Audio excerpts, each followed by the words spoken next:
Hi ആൾ, എല്ലാവർക്കും പ്രാർത്ഥനാ തീർത്ഥത്തിൻ്റെ പുതിയൊരു വീഡിയോയിലേക്ക് സ്വാഗതം. വീടുകളിൽ ഈശ്വര ചൈതന്യം നിറഞ്ഞു നിന്നാൽ മാത്രമേ വീട്ടിലുള്ളവർക്കും ഐശ്വര്യവും സന്തോഷവും സമാധാനവും ഒക്കെ ഉണ്ടാവുകയുള്ളൂ. ചില ആളുകൾ പറയുന്നത് നിങ്ങൾ കേട്ടിട്ടുണ്ടാവും, എത്രയൊക്കെ ഉള്ളുരുകി പ്രാർത്ഥിച്ചു കഴിഞ്ഞാലും ഈശ്വര കടാക്ഷം കിട്ടുന്നില്ല, ബുദ്ധിമുട്ടുകളും സങ്കടങ്ങളും ഭഗവാൻ കേൾക്കുന്നില്ല എന്നുള്ളത്.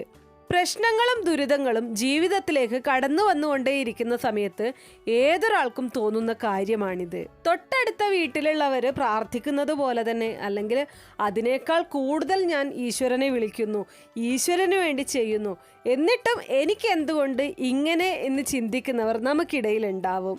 ഈശ്വരൻ എല്ലാവരുടെ പ്രാർത്ഥനയും കേൾക്കില്ലേ എന്നൊരു സംശയം നിങ്ങൾക്ക് ഒരിക്കലും വേണ്ട.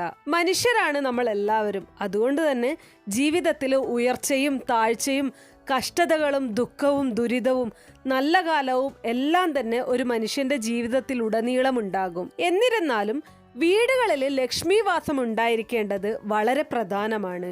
ലക്ഷ്മി സാന്നിധ്യം ഇല്ലാത്ത വീടുകളിൽ എപ്പോഴും ദുഃഖവും ദുരിതവും മാത്രമേ ഉണ്ടാവുകയുള്ളൂ. ചില വീടുകളിലേക്ക് കയറി ചെല്ലുന്ന സമയത്ത് തന്നെ നമുക്ക് ഒരു പോസിറ്റീവ് ഫീൽ ഉണ്ടാവാറുണ്ട്, അല്ലേ? അങ്ങനെ ഒരു പോസിറ്റീവ് ഫീലാണ് നമ്മുടെ വീടിനുള്ളിലും നമ്മൾ ഉണ്ടാക്കിയെടുക്കേണ്ടത്.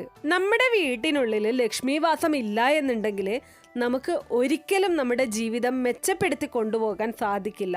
വീടുകളിൽ എപ്പോഴും പ്രശ്നങ്ങളും അതുപോലെ തന്നെ എപ്പോഴും ദുഃഖവും ദുരിതവും മാത്രമേ ഉണ്ടാവുകയുള്ളൂ. ഇതിനെ മറികടക്കാനായിട്ട് നമ്മൾ ആദ്യം ചെയ്യേണ്ടത് നമ്മുടെ വീടിനുള്ളിൽ ലക്ഷ്മി വാസം ഉണ്ടോ എന്നുള്ളത് തിരിച്ചറിയുക എന്നതാണ്. നമ്മുടെ വീടിനുള്ളിലെ ലക്ഷ്മി സാന്നിധ്യം തിരിച്ചറിയാൻ നമുക്ക് തന്നെ സാധിക്കും. ഇന്നത്തെ വീഡിയോയിൽ ഞാൻ പറയാൻ പോകുന്നത് വീട്ടിലുള്ള ലക്ഷ്മി സാന്നിധ്യം നമ്മളെ മനസ്സിലാക്കി തരുന്ന കുറച്ച് കാര്യങ്ങളെ കുറിച്ചാണ്. ഒരു വീട്ടിലുള്ള ലക്ഷ്മി സാന്നിധ്യം ആ വീട്ടിലുള്ള ആൾക്കാരുടെ ജീവിതവുമായി വളരെയധികം ബന്ധപ്പെട്ട് കിടക്കുന്നുണ്ട്. ദൈവാനുഗ്രഹം കൂടെ ഉണ്ടെങ്കിൽ ഏതൊരു പ്രശ്നത്തെയും തരണം ചെയ്യാൻ നിങ്ങൾക്ക് സാധിക്കും. എന്നാൽ അത് ഇല്ല എന്നുണ്ടെങ്കിൽ നിങ്ങൾ ലക്ഷ്യബോധമില്ലാത്തവരും അലസന്മാരുമായിരിക്കും. അപ്പോൾ ഇത് തന്നെയാണ് ആദ്യത്തെ കാര്യം. വീട്ടിലുള്ള എല്ലാവരും ഒരു മടിയും കൂടാതെ ഒരു അലസതയും കൂടാതെ കാര്യങ്ങൾ ചെയ്യുന്ന രീതിയിലാണെങ്കിൽ ആ വീട്ടിൽ തീർച്ചയായിട്ടും ലക്ഷ്മി വാസമുണ്ട് എന്നാണ് അതിനർത്ഥം. പണ്ടുള്ള ആൾക്കാർ, കുറച്ച് പ്രായം ചെന്ന ആൾക്കാരൊക്കെ പറയുന്നത് നിങ്ങൾ കേട്ടിട്ടുണ്ടാവും, പകൽ സമയത്ത് വീടിനുള്ളിൽ കിടന്നുറങ്ങാൻ പാടില്ല, അതുപോലെ തന്നെ എപ്പോഴും മടിയന്മാരായി നടക്കാൻ പാടില്ല. ഇങ്ങനെ വീടുകളിൽ പകൽ സമയത്ത് ഉറങ്ങുകയും മടി പിടിച്ചിരിക്കുകയോ ഒക്കെ ചെയ്യുന്നത് വഴി ലക്ഷ്മി ദേവി നമ്മുടെ വീട്ടിൽ കയറാതെ തിരിച്ചു പോകുമെന്നാണ് വിശ്വാസം. ഇത് നമുക്ക് രണ്ട് രീതിയിൽ എടുക്കാം. ഒന്ന്, നമ്മുടെ വീട്ടിലുള്ള ലക്ഷ്മി കടാക്ഷം കുറയുന്നത് കൊണ്ടാണ് ഇങ്ങനെ വീട്ടിലുള്ളവര് മടി പിടിച്ചതുപോലെ ഇരിക്കുന്ന ഒരു അവസ്ഥ ഉണ്ടാകുന്നത്. മറ്റൊന്ന്, ഇങ്ങനെ നമ്മൾ മടി പിടിച്ച് വീട്ടിലിരുന്ന് കഴിഞ്ഞാൽ ലക്ഷ്മി കടാക്ഷം ഉണ്ടാവില്ല എന്നുള്ളതും കൂടെ മനസ്സിലാക്കണം. ഓരോരുത്തർക്കും ഓരോ കടമകളുണ്ട്.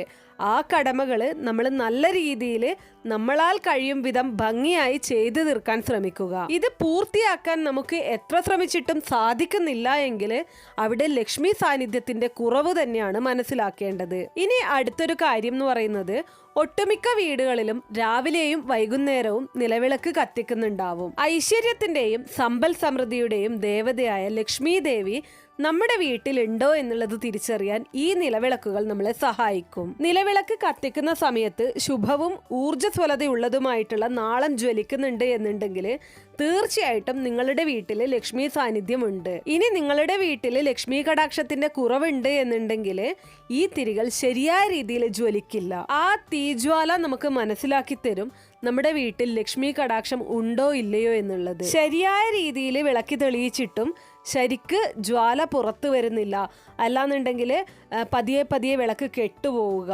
പൊട്ടിത്തെറിക്കുന്നത് പോലെ, തിരിയിൽ നിന്ന് പൊട്ടിത്തെറിക്കുന്നത് പോലെ ഉണ്ടാവുക, ഇതൊക്കെയും തന്നെ ലക്ഷ്മി കടാക്ഷം കുറയുന്നതിന്റെ ലക്ഷണങ്ങളാണ്. പ്രത്യേകം ശ്രദ്ധിക്കേണ്ട കാര്യം, നിങ്ങൾ ശരിയായ രീതിയിൽ വിളക്ക് കൊളുത്തി കഴിഞ്ഞാൽ മാത്രമേ ഇത് മനസ്സിലാക്കാനായിട്ട് സാധിക്കുള്ളൂ. ചില ആൾക്കാർ വിളക്ക് കഴുകി ശരിയായ രീതിയിൽ തുടക്കാതെയൊക്കെ കത്തിച്ചു കഴിഞ്ഞാൽ ഈ നനവൊക്കെ ഉണ്ടായിക്കഴിഞ്ഞാൽ പൊട്ടിത്തെറിക്കാനൊക്കെയുള്ള സാധ്യതയുണ്ട്. കൂടാതെ ശരിയല്ലാത്ത എണ്ണകൾ ഉപയോഗിക്കുന്നതും ചില സമയത്ത് നമ്മുടെ തീനാളം ശരിക്കും ജ്വലിക്കില്ല. അപ്പൊ ഈ കാര്യങ്ങളൊക്കെ ശ്രദ്ധിച്ച് ശരിയായ രീതിയിൽ വിളക്ക് കൊളുത്തിയിട്ടും ശരിയായ ജ്വാല വരുന്നില്ല എന്നുണ്ടെങ്കിൽ തീർച്ചയായിട്ടും നിങ്ങളുടെ ലക്ഷ്മി കടാക്ഷത്തിന്റെ കുറവ് തന്നെയാണ്. ഇനി മറ്റൊരു കാര്യമാണ്, നമ്മൾ വിളക്ക് കത്തിക്കുന്ന സമയത്ത് നായ ഓരിയിടുന്നത്. സന്ധ്യാനേരങ്ങളിൽ ഒരേ സമയങ്ങളിലായിരിക്കും നമ്മൾ ദിവസവും വിളക്ക് കൊളുത്താൻ ശ്രമിക്കാറ്. അപ്പോൾ ആ സമയത്ത് നായ ഓരിയിടുന്നത് കേൾക്കുന്നത് വളരെ അശുഭകരമാണ്. ഇങ്ങനെ കേൾക്കുന്നതും വീട്ടിൽ ലക്ഷ്മി കടാക്ഷം ഇല്ല എന്ന് തെളിയിക്കുന്ന ഒരു കാര്യമാണ്. എന്നാൽ നിങ്ങൾ വിളക്ക് കൊളുത്തുന്ന സമയത്ത് ശംഖനാദം കേൾക്കുന്നത്, ഇല്ല ഏതെങ്കിലും ക്ഷേത്രങ്ങളിൽ നിന്നുള്ള ഭക്തിഗാനങ്ങൾ കേൾക്കുന്നത്, ഇതൊക്കെ വളരെ ശുഭകരമാണ്. ഇതൊക്കെയും തന്നെ നിങ്ങളുടെ വീട്ടിൽ ലക്ഷ്മി കടാക്ഷം ഉണ്ട് എന്ന് തെളിയിക്കുന്ന കാര്യങ്ങളാണ്. അതുപോലെ തന്നെ വിളക്ക് കൊളുത്തി നമ്മൾ പ്രാർത്ഥിക്കുന്ന സമയത്ത് ക്ഷേത്രങ്ങളിൽ നിന്നുള്ള മണിനാദമൊക്കെ കേൾക്കുന്നത് വളരെ ശുഭകരമാണ്. നമ്മുടെ കയ്യിൽ നിന്ന് നഷ്ടപ്പെട്ടു പോയ അല്ലെങ്കിൽ ഒരിക്കലും തിരിച്ചു കിട്ടില്ല എന്ന് പ്രതീക്ഷിച്ചിരിക്കുന്ന ധനമൊക്കെ സന്ധ്യാസമയത്ത് നമുക്ക് തിരിച്ചു കൊണ്ടുതരുന്നത് അല്ലെങ്കിൽ തിരികെ കിട്ടുന്നത് വളരെ ശുഭകരമായിട്ടാണ് കണക്കാക്കുന്നത്. ഇനി മറ്റൊരു കാര്യം എന്ന് പറയുന്നത് പൂച്ച പ്രസവിക്കുന്നതാണ്. നമ്മുടെ വീട്ടിലെ തന്നെയോ അല്ലെങ്കിൽ ചില സമയത്ത് അയൽപ്പക്കത്തുള്ളയൊക്കെ പൂച്ചകൾ നമ്മുടെ വീടിനുള്ളിൽ വന്ന് പ്രസവിക്കാറുണ്ട് അല്ലേ? ചില ആൾക്കാർ അതിനെ മോശമായ രീതിയിലാണ് കാണുന്നത്. അതായത് നമ്മുടെ വീട്ടിലേക്ക് കഷ്ടകാലം വരുന്നു എന്ന് പറയുന്നത് ഞാൻ കേട്ടിട്ടുണ്ട്. ഒരിക്കലുമല്ല.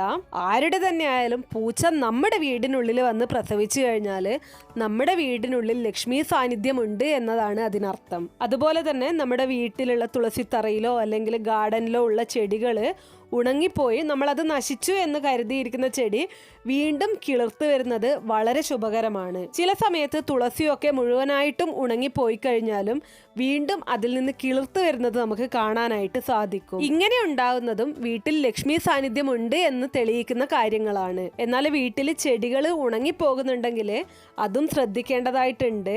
തുളസിയൊക്കെ ചില സമയത്ത് ഉണങ്ങിപ്പോയി നമ്മൾ വീണ്ടും വെച്ചു, വീണ്ടും അത് ഉണങ്ങിപ്പോകുന്ന അവസ്ഥ ഉണ്ടാവാറുണ്ട്. ഇങ്ങനെയുണ്ടെങ്കിൽ അത് ലക്ഷ്മി കടാക്ഷത്തിന്റെ കുറവ് തന്നെയാണ് സൂചിപ്പിക്കുന്നത്. അപ്പോൾ ഈ കാര്യങ്ങളൊക്കെയും തന്നെ എല്ലാവരും ഒന്ന് മനസ്സിലാക്കി വെക്കേണ്ടതായിട്ടുണ്ട്. നമ്മുടെ വീട്ടിൽ ലക്ഷ്മി സാന്നിധ്യം ഉണ്ടോ ഇല്ലയോ എന്നുള്ളത് നമ്മൾ തന്നെ തിരിച്ചറിഞ്ഞ് അതിന് വേണ്ടുന്ന കാര്യങ്ങൾ ചെയ്യണം. പല കാരണങ്ങൾ കൊണ്ട് നമ്മുടെ വീടിനുള്ളിലെ ലക്ഷ്മി കടാക്ഷം കുറയാം. അപ്പം നിങ്ങൾ ഈ കാര്യങ്ങളൊക്കെ ഒന്ന് ശ്രദ്ധിച്ച ശേഷം നിങ്ങളുടെ വീട്ടിൽ ലക്ഷ്മി കടാക്ഷം കുറവാണ് എന്ന് തോന്നുന്നുണ്ട് എങ്കിൽ തീർച്ചയായിട്ടും ഒരു നല്ല ജ്യോതിഷിയെ കണ്ട് അതിന് പരിഹാരം ചെയ്യേണ്ടതാണ്. വീട്ടിൽ ലക്ഷ്മി കടാക്ഷം ഇല്ല എന്നുണ്ടെങ്കിൽ അവിടെയുള്ളവർക്ക് ഒരിക്കലും ഉയർച്ചയുണ്ടാവില്ല. അപ്പോൾ എന്തെങ്കിലും പരിഹാരങ്ങൾ ചെയ്യേണ്ടതായിട്ടുണ്ട് എന്നുണ്ടെങ്കിൽ ആ പരിഹാര കർമ്മങ്ങളൊക്കെ ചെയ്തു കഴിഞ്ഞാൽ നമ്മുടെ വീട്ടിലേക്ക് ലക്ഷ്മി കടാക്ഷം കൊണ്ടുവരാനായിട്ട് സാധിക്കും. അപ്പോൾ ഇതുപോലുള്ള നല്ല അറിവുകൾക്കായിട്ട് നമ്മുടെ ഈ ചാനൽ ഒന്ന് സബ്സ്ക്രൈബ് ചെയ്തേക്കണേ.